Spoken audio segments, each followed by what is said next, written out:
మేడారం జాతరకు యాళ్ళైంది. పెళ్లి కొడుకుగా ముస్తాబైన సమ్మక్క భర్త పగిడిద్దరాజు ఇయ్యాల పెనుగొండ్ల నుంచి మేడారం గద్దె మీదకి వచ్చేందుకు బయలుదేరిండు. ఇక రేపు సారాలమ్మ ఆమె భర్త గోవిందరాజులు కూడా గద్దె మీదకి కొలువుదీరి భక్తులకు దర్శనమియ్యబోతున్నారు. ఇక ఆ తల్లులకు తనివి తీర మొక్కులు పెట్టుకునేందుకు భక్తులు ఎట్లా బయలుదేరిరో చూడండి.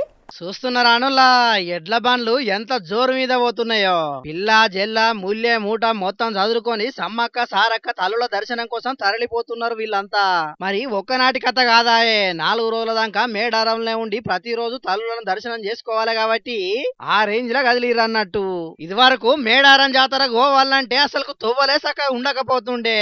మొత్తం ఎర్రమన్ను దుబ్బలే, అన్ని ఎడ్ల బండ్ల బాటలే కాబట్టి అప్పుడు జాతర పోవాలంటే ఎడ్ల బండ్లే దిక్కు.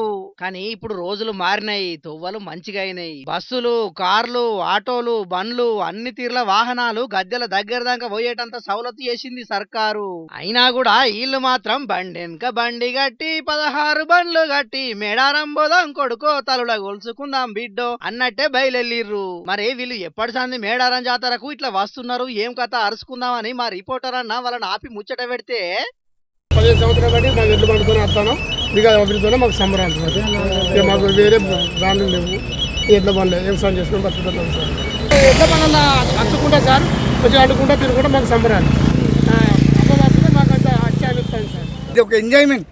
ఈ అమ్మవారి దగ్గరికి వస్తే అమ్మవారిని చూసింది ఒక ఆనందం, ఈ వంట చేసుకొని తిన్నది ఒక ఆనందం. కానీ ఇట్లాంటి రోజులు మళ్ళీ రావు. ఇక అమ్మవార్లను నమ్ముకొని వ్యవసాయం చేస్తే అంత మంచిగా జరుగుతున్నదట వాళ్లకు. అందుకే ప్రతి 2 ఏళ్లకో పారి అన్ని చదురుకొని ఎడ్ల బండ్లు కట్టుకొని జాతరకు వస్తున్నారట. మొత్తానికైతే మేడారం జాతరకు ఓదికు గాలి మోటార్లు వచ్చేటోళ్ళు కొందరైతే ఇట్లా ఎడ్ల బండ్లు కట్టుకొని కాలినడకలు వచ్చేటోళ్ళు కూడా ఇంకొందరు ఉన్నారు. ఎవ్వరు ఎట్లొచ్చినా ఆ సమ్మక్క సారక్క తల్లులు మాత్రం భక్తులందరికీ కోరిన వరాలు ఇచ్చి కొంగు బంగారంగా నిలుస్తున్నారు. మరిగా ఆ తల్లుల సల్లని సూపులతోని 2 తెలుగు రాష్ట్రాల ప్రజలు సంతోషంగా ఉండాలని మన జోర్దార్ తరపున కూడా కోరుకుంటున్నాం.